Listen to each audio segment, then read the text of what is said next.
Hello, everyone. My name is Vince Aguirre. I'm here today with Vic Hunter, a friend and mentor, who has a project that he's putting on in Greencastle called Follow the Star.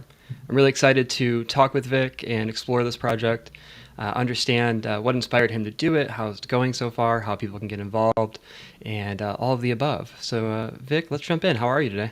Oh, I'm great. I'm great. It's good morning. It's a beautiful day. I was outside already this morning. It's one of those package the day for winter. Yeah. Yeah. Do you have your coffee already? I do right here. Cheers. Yeah, cheers. My So, favorite anniversary oh, of the National Park Service. Great to be outdoors. that's awesome. I've yet to step outside today, but I need to after this. Mm. So Vic, why don't you start by giving us kind of the elevator pitch, the high level of what Follow the Star is, and I'll just keep asking questions after that. Sure.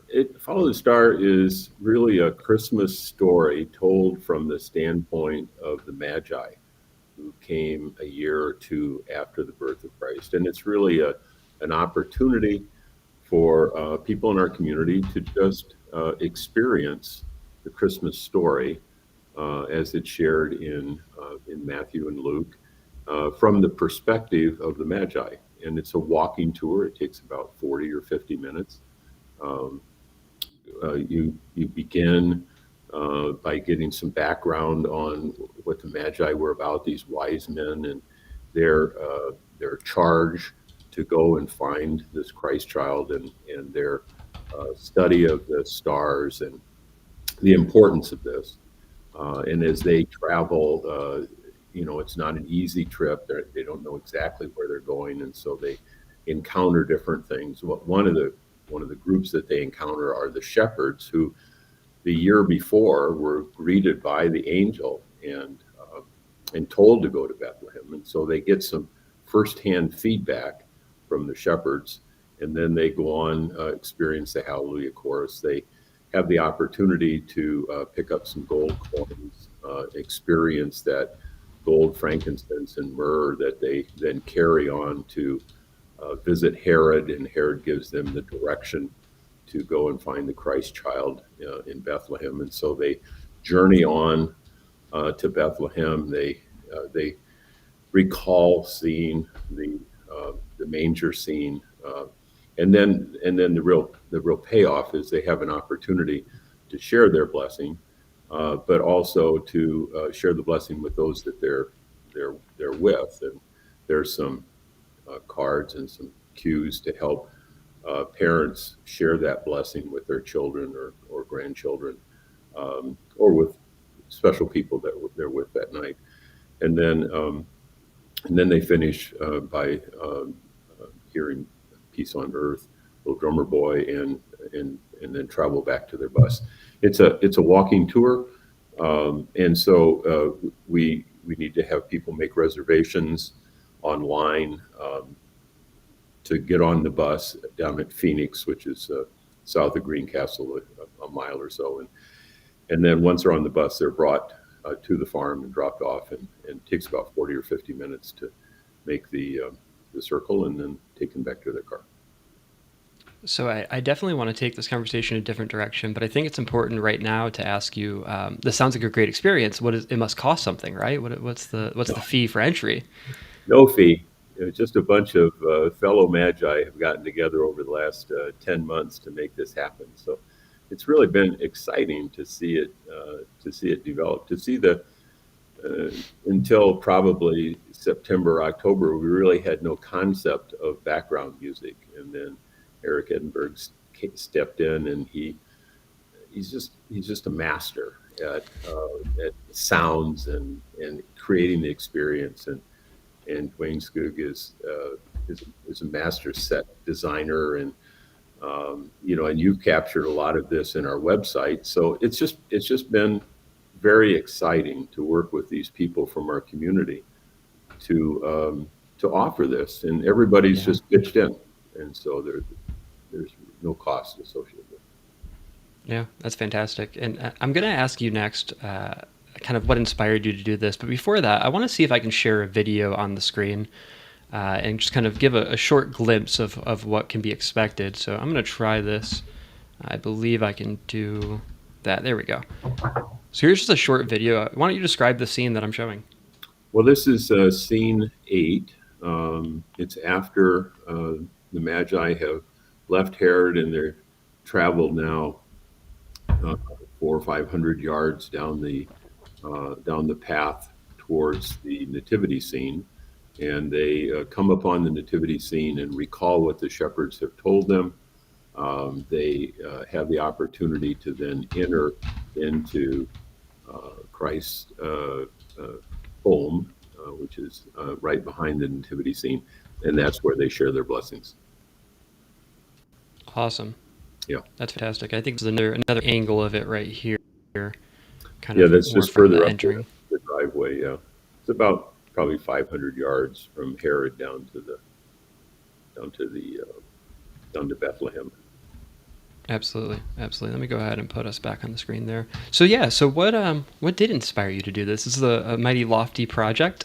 Why don't you tell us more about kind of what led you to it? Last year, I guess during COVID, I was I was inspired by the light shows over at the park, and I know a lot of people really appreciate it being able to get out. Um, Allison Lear came to me and thought this would be something that we could do at the farm. To be honest, Vince, I really wasn't that excited about doing a um, candy cane Santa Claus display. Yeah, Um, but as I thought about it, and as people talked about the opportunity, and particularly a woman in Kansas City at Creative Designs had a huge impact on just thinking about this in a more purposeful way. Um, she had shared, I think they're the second or largest light display company, and she just shared that there really were no Christ-based or biblically based shows being built because they're normally funded with public funds, and she thought that maybe this was an opportunity to do something that would be more in, representative of the story as told in the Bible, particularly in Matthew and Luke. And so that started us on a different path. It started us thinking about how could we do this in a different way that would tell a more biblically based story around Christmas and what that blessing was about. And also, in our family, I miss hugs with grandkids, and COVID has taken its toll on relationships. And so, as we talked about it, it really became an opportunity to share building relationships, which is what we're about here, and how we could take this story and make it into a story that built on relationships, built on the personal relationships in the family, particularly. And so that led us to the Magi story, because the Magi is something we could experience. We could become Magi, and we could travel, and we could experience what this was about.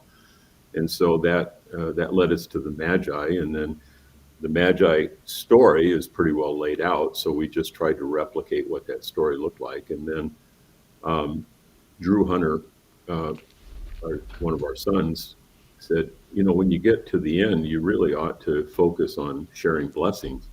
And so he worked for a couple months trying to identify how we would take people, give people permission and space to be able to and be comfortable enough that they could relax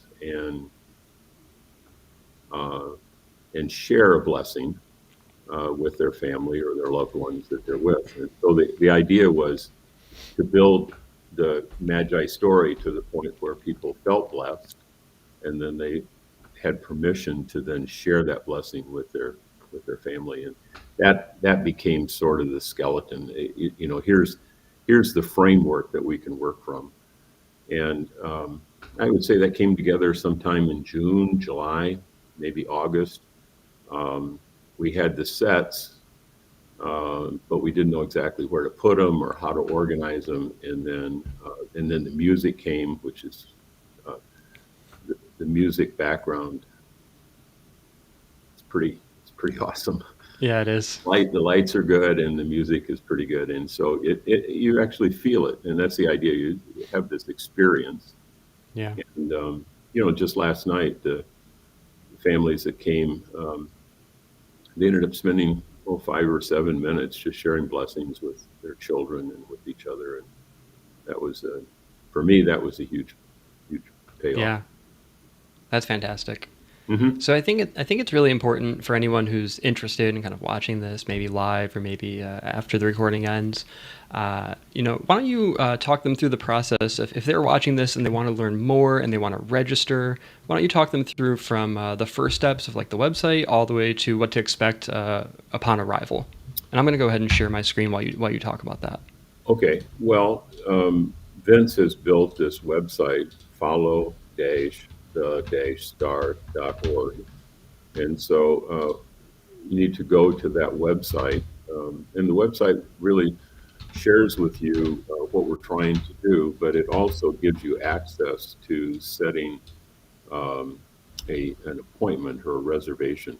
And the reservation is critical because we need to get people in small groups to begin the journey. And so we want you to sign up for a day and a time between 6:30 in the evening and 8:30, and you can just select a day and select a time, and then uh, there's up to 15 available seats in each time slot. You just fill in your information, then show up about 5 minutes early to catch the bus, and the bus will bring you down here. It's only about 3 or 4 minutes. Um, on the bus, you'll hear some instructions, but what's important, I think, in terms of preparation are two things. One is to realize this is a walking tour, and the way you hear the narrative is through your smart device. So you need to bring a smart device. You need to have some type of a smartphone, or you need to have an iPad, something that you can listen to. There is a bubble over the property, which is called Star, so you can hook into that Wi-Fi bubble and get good Wi-Fi reception everywhere. But you'll need a device to be able to listen to each scene. Um, and the second is that it's not on, it's a walking tour, and it's not on a path. It walks across uneven ground, and so you want to be prepared for that. Sometimes, like last night, it was damp from the rain we had, and so there might be some mud along the way. Those would be the two things. Absolutely. And stay warm. I don't think we can expect this kind of weather all December. So two things. One is make sure that you have you go to the website and you get a reserved time so that you can all come together, and those groups then space out. And then second, bring a smart device so that you can listen to the narratives at each scene. Absolutely. Absolutely. So, Vic, what has been I'm going to ask you kind of a deep question we didn't prepare for, but what's been the most rewarding aspect of this so far, and what's a challenge that you've had to overcome while putting this together? Well, the most rewarding, it's the kids. I tell you, it's just amazing. I'll give you three quick stories. 3 nights ago or so, maybe the second or third night, there was a young 5 5-year-old boy, and when he came up to the shepherds, and there's 5 sheep there, and there's it's a young adult shepherd and an older adult shepherd, and the background is just bawling sheep. It's 8 hours of bawling sheep. It's unbelievable what you can get on YouTube, but the thing is playing these bawling sheep. And there's these 5 sheep. And so this little guy goes up to the sheep and he looks right at the sheep, and the sheep is bawling. And so he starts to pet it and tap it. And these are lights on a steel frame, but you could just see his imagination. It was just, it was delightful, just delightful. Um, and 2 nights ago, we had a couple come through. Actually, we were two couples that knew each other, and so they were sort of sharing kids as they went through.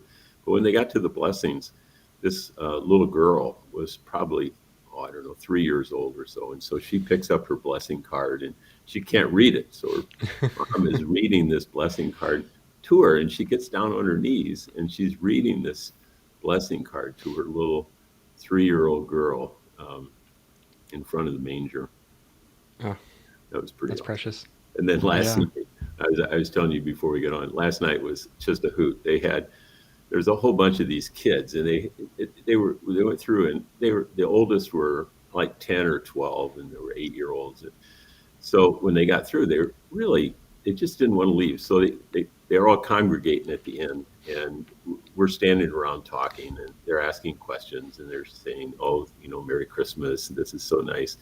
And I said, "Well, what do you like the most?" They said, "Oh, we really like the lights. The lights were great. These are great lights, and we can turn all the lights on and off using Alexa." So I just pulled out my phone and I turned off all the lights in the whole farm, and it went from really lots of lights to absolutely black, and they just went crazy. They just and then I turned them all back on, and it was just their eyes, they just sparkled.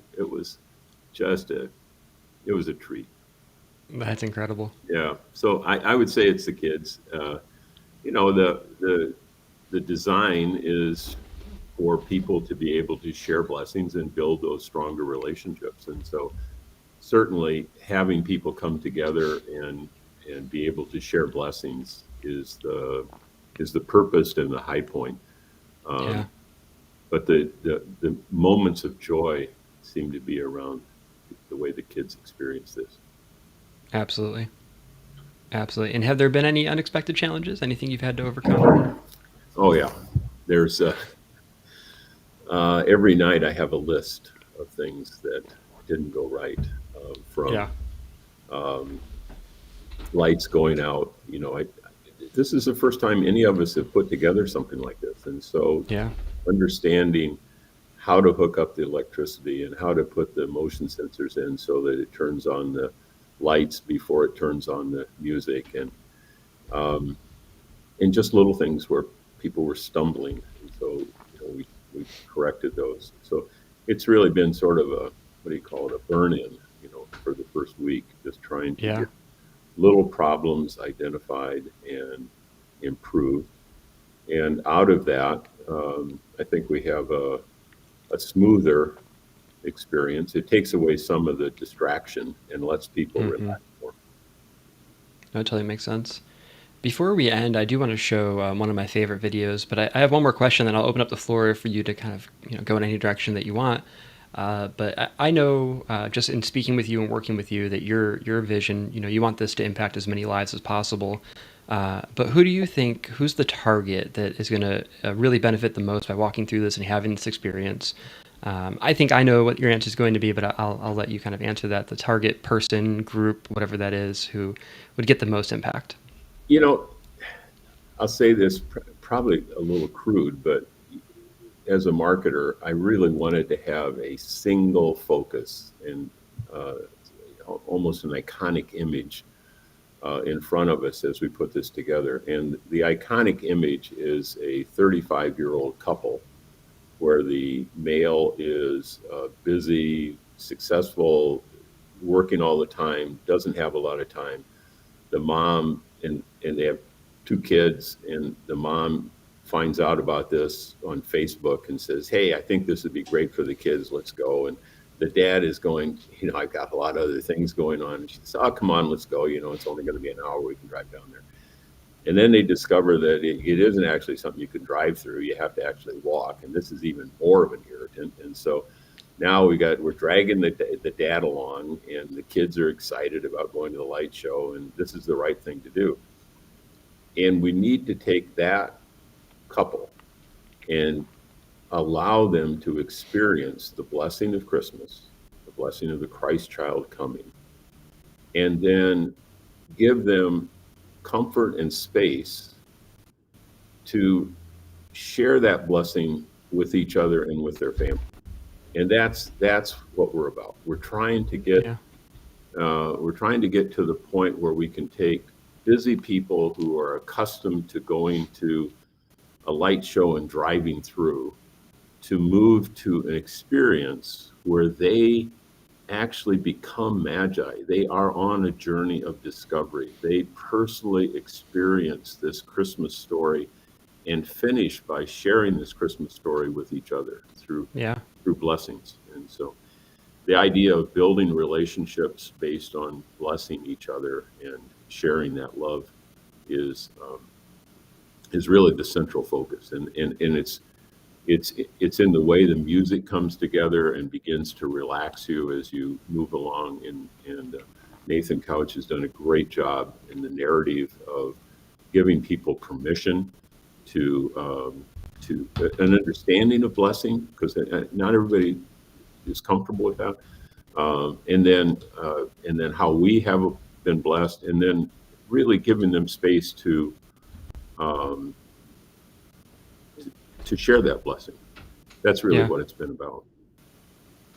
Absolutely. Sorry, I think I may have distracted you by throwing up a comment, but we do have one question from Codesbane on asking how long the experience lasts. It's about 40 to 50 minutes.